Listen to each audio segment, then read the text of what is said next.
we're talking outsourced marketing. Sometimes what happens is we start an engagement and we've got a client, right? And they go, okay, well, we're ready to outsource, we're ready to go all in and dial up our marketing. But like, what are we going to keep in-house versus what makes sense to be able to outsource, like you guys are going to run with? And kind of like, what are some like swim lanes or domains that we would put for like, this makes sense for us to keep in-house because XYZ. This makes sense for us to, really lean on our team for that. Okay, let's share some examples because I think it'd be really helpful to just share what we've seen. Yeah, I think the biggest the biggest differentiator or data point is whether they actually have someone in-house for marketing. Totally. Yep. Or if it's just, if it's someone's like extra job that they also do marketing. So if they have someone in-house doing marketing, oftentimes then like scheduling of things, calendaring of things falls to them. And then we can come in and like fill in blanks where they need support. It's often like design or doing like technical stuff, like to do some SEO research, things like that, that they're just not ready to do day to day. But if it's someone's like extra job on the side, then we can come in with that more strategic operational, like take stuff off their plate so that they can keep moving forward. Totally. I can also see, okay, so we have a situation where like copy written words, right? It's like really, really close to people's hearts. And sometimes there's firms and just clients that we work with, like their voice is so um it's it's what makes them different. Like it's their selling point. It's part of like the human part. So I feel like, you're in a seat where you're leading the copy team and you do such a great job of helping. I feel like clients also feel like I don't have to totally give that up. Like my voice can still be a part of what's written without me having to like literally like type every single word. Like that's another place where it's kind of like a hybrid between like you kind of keep it in-house, but you can also outsource some of it. I don't know if you want to talk to the specifics of that, but Oh yeah, I mean, and speaking of examples of specific clients, it can really look different for every client. So some clients, it really is like whoever and make up a name. Like Sarah here at our agency loves to write. She's really good at it. She's basically become our voice. So, yeah, they can write things and we can clean it up or support with templating things like this is what we need written, and then they run with it because they just know it's going to feel like them. We're at a place where, thinking of other clients where they have a specific voice, they can feel it, we can feel it. But they trust us to be able to deliver that. And so maybe they send bullet points or maybe they send recordings of, their voice and things like that. And we can kind of step in and create that voice. So like you said, it really looks different for everyone as far as what I don't know, what's really valuable to them. I mean, it's always valuable, but like you said, what it just feels really like this is our thing, this is our baby. totally. I can give another example of a company we're currently working with, and they have a whole like in-house graphics team that does a lot of work, right? But there are certain things where it's like, hey, if there's additional support that's needed, more arms and legs help, like we totally help with that. Can think of another example of a firm that we've worked with that's rather large. They've got a whole marketing department, but they just need support because their team just can't take on the project. So while their team could keep it in-house, it's like a bandwidth thing too. I feel like that's another kind of great example of like when do we like we could keep it in-house, but like I mean, this is going to be a back burner project, and if it's really a priority, we've got to be able to figure out how we're gonna um get some fuel in the engine. So Well, and sometimes I'm thinking of a couple other clients too, where they're like a department within a bigger company. Um, mhm. they need to get their well, let's talk about trains, but they got to get their wheels rolling in that little project, and so we can Yeah, come in and like use all the data, use what this marketing department has worked really hard to create, style guides and all that to to kind of get this off the ground because they're busy with their day to day, and totally. these have been happening, in the next month or whatever. So Yeah, they need a trusted agent to be able to get it yeah, done. Yeah. yeah, exactly. And like you said, the volume, I think that's a big part of it too. It's just how much volume support. Yeah. Okay, another question. Talking outsource marketing. So, we've seen some situations sometimes where there is a CMO, like an internal leader, and oftentimes we're in that role too, right? Like we're more in that strategy seat role, and you're trying to balance both the like the business needs, but then also just like the super shiny object of marketing, massive data points, different levels of kind of understanding of what you can do with marketing, if it's digital or not, or what, how marketing is connected to sales, all these kind of things. What advice, or I guess like it would be kind of fun to have a conversation about like, how do you navigate the C-suite?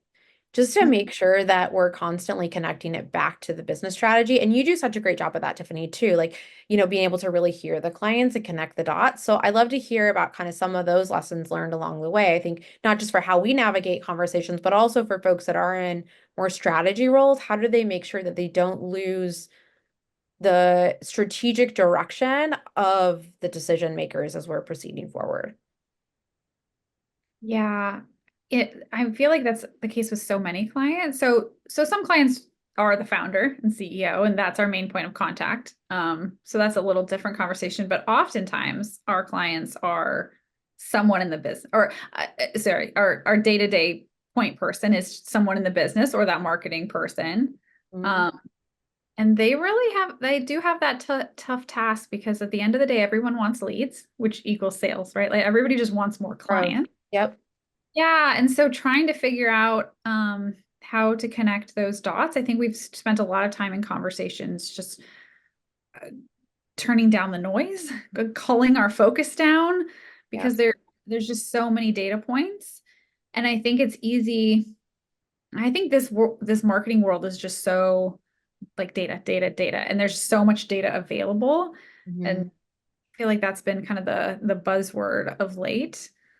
That every data point is promising something, but I think just again, just focusing it down to like, okay, if I know that this, I'm gonna have to present this, I'm thinking of a few clients where they're like, guys, every year at this time, I have to give a marketing presentation.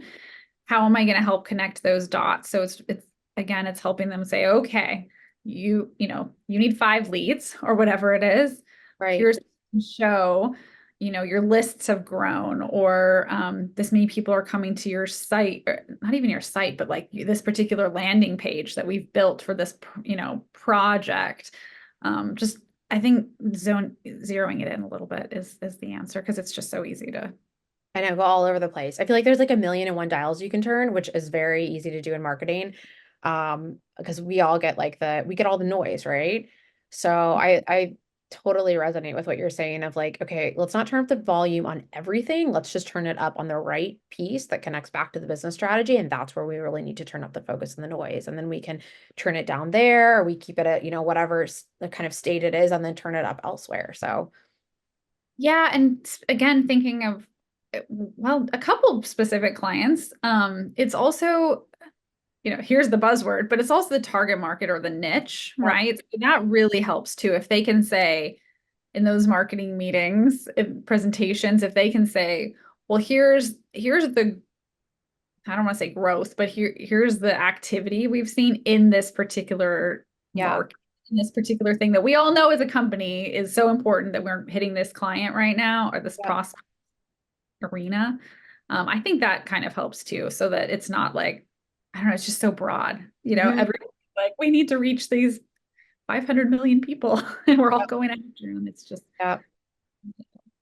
And I also, just to sort of underscore all this, I think that we can't take away from, like, obviously you've got to be like on your feet, right? And in a meeting, but the prep that's required, to be able to do that and to turn over all those stones and to really be able to make sure that we're helping the team navigate that so that we're not going like, you need to flex and bend, right? As an organization, you're always ever evolving, but you're not deviating so much that you lose sight of the bigger picture. So in between those reporting kind of meetings or conversations. yeah. And really, again, when you're zeroing in on the data points, making sure that they're really strong data points. I mean, I think marketing can also get a bad rap for, making up the numbers along the way. And so I think that's where it can get tricky for those in that CMO sort of role. They don't want to feel like they're just bringing in numbers for the sake of it. So Mhm. I think again, zeroing in and really having hefty, meaningful data points Yep. helps a lot too. All right. Ready for another question? I can throw it out. Okay. Okay. I'm like, you, me, who's going? Okay. Actually, I have a good question for you. So, talking about outsourcing, we were just talking about like sometimes they keep copy in house, or sometimes they want to keep this in house. So, there's probably different levels of outsourcing that people can Yeah. go after. Um, talk a little bit about that and kind of how do they know what they need?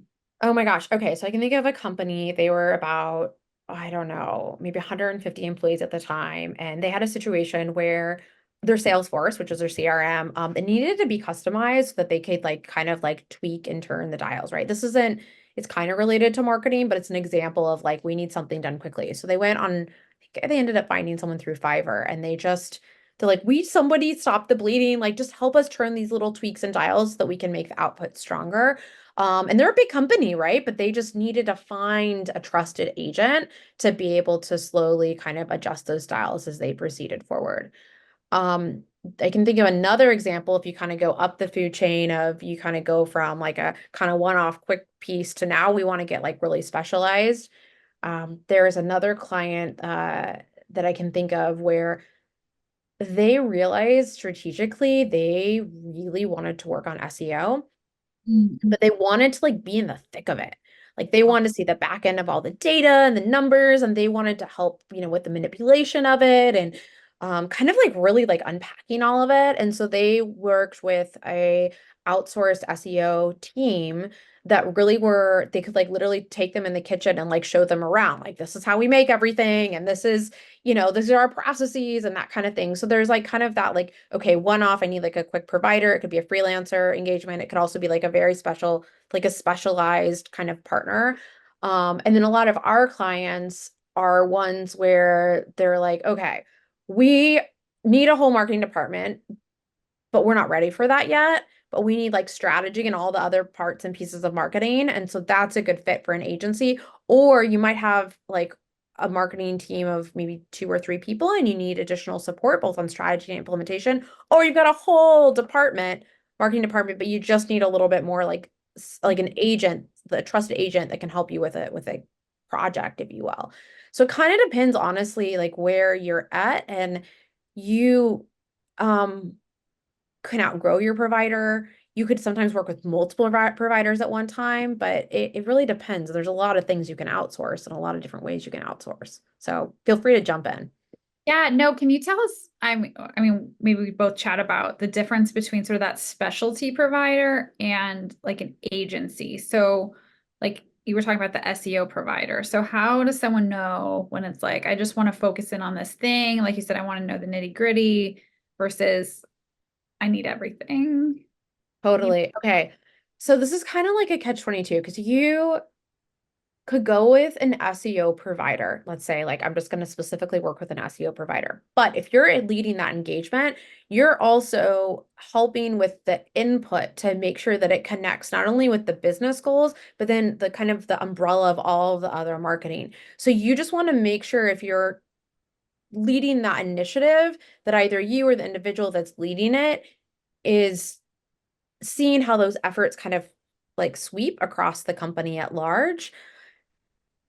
And likely that provider and your resources are really going to be like a deep dive on that particular specialty. Where on the agency side, we'd act as that umbrella to see how everything is integrated across the board. But then we would have those deep dive conversations with like an SEO specialist, a developer, someone that just does video, all these other kind of facets, graphic design, website development, these facets of it. So we kind of work as like that, I'll call it that strategist to be able to connect the dots, manage the project, and then implement them and bring in the providers as necessary. So it's like a different kind of engagement. And if you're going to do just a specialist, I shouldn't say just, it's, I mean, it's a lift, right? If you're going to engage with a specialist, like you just want to make sure that that the input is solid so that the output can be solid as well.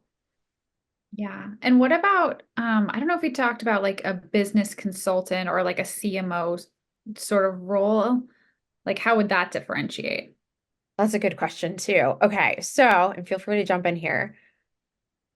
Um, we have seen situations where a business strategically needs either kind of like they may need to have an offsite, right? And just really kind of like unpack everything, pull back layers of the onion, put it back together. And an offsite would be a great opportunity for like a business consultant to be able to come in to support with that. And it might be behind like a particular initiative, like a target market. Like, Mhm. who are we going to go after and what does that look like? And how are we going to put our efforts behind it? It could be around conversations around like a strategic goals and mission, vision, value statements, like, maybe unpacking that a little bit more. And it could be kind of like a reshaking of really understanding how does the business strategy specifically connect with the marketing strategy and helping to identify needed campaigns or what have you before you even bring in a team. And those conversations are usually had for a little bit bigger organizations. And they oftentimes kind of unpack things related to like fee structure or your offerings, like how your service offerings. It could be um gosh, it could go a number of ways. Your target market, your culture. So those offsites, more of the business consultant, marketing consultant, sometimes offsites will help you zero in on hopefully a key project that you might want to focus on, which is then going to help all of your other efforts when you actually get to the implementation side of it be that much more successful. So feel free to jump in. I feel like that was a long-winded answer to basically, yeah, say that it's more of kind of like get aligned on the business strategy. Yeah, and I think like the question earlier of like how do you know when you need each thing, but I think that's the kind of stuff that if those are the pieces that are missing, it has to sort of happen before you bring in a marketing team because you don't want to be operationalizing, putting calendars together, things like that, but still not really knowing, well, who is our target market or, like you said, even more like what sort of offerings, are we even providing? What makes us different? Those sorts of things. I think when you don't have that clarity, and we see this time and again, when you're sort of trying to figure out clarity in the midst of strategizing, it gets tricky. And I guess that goes back to the earlier question too about, keeping everyone focused when everybody knows what the goal is, and we're not still trying to develop it midway. It's so much easier to, yeah, get everyone on the same page. Yeah, totally. Like what the goal is and why that goal. So that's like not just we want to grow, kind of like we were saying earlier, but like why do we want to grow? How is that going to impact the company? How is that going to impact the team? Kind of what's the heart and soul behind that? So Yeah, absolutely. Okay, one more question. Or maybe there's more. do I it. don't even. But Yes. so this kind of ties into something you said earlier, but now it ties into this question too. So marketing and sales always sit together. We talk about that, but marketing also is involved in, it's cross department and it impacts other things, especially when done really well. So I don't know if you want to sort of touch on that or, um, Oh my gosh, yes. So you really feel this when the company gets bigger. Um, so you start to feel it if like the employee count is say around a dozen. Because what happens is, marketing is it's the face of the world, right? It's a reflection of ideally, your mission, vision, values, your business strategy, where you want to go. It's kind of that first interaction that someone's going to have with the brand. But if you're kind of at that like dozen employee-ish piece, you probably have like a CRM in place, or you might have like onboarding materials or like ways that you hire people, like job descriptions, things like this, right? And all of these are going to require like how does the company sound like in a job description? Like what's the voice and tone of the company? Okay, we're going to have our logo. Does that across our CRM?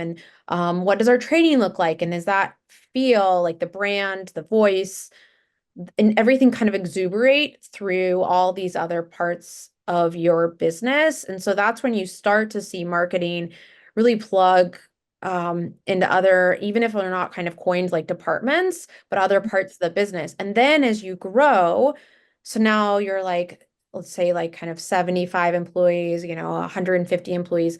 Marketing is like it's connected across departments because what happens is you're going to have like one department it might be HR, and so they're going to have all kinds of communications that are going to go on just within their department. There might be another department that's working on like webinars that are externally facing. There could be another department that has regular communications and they're really timely that need to go out. And so this is kind of like marketing acts as like the glue for all of that, but it's making sure that the brand doesn't lose its essence as it grows because that's so critical to the well, frankly, the value of the company, if you're going to, value the company. And then as you're hiring, you want to make sure that people are really exuberating that, like, well, the brand personality.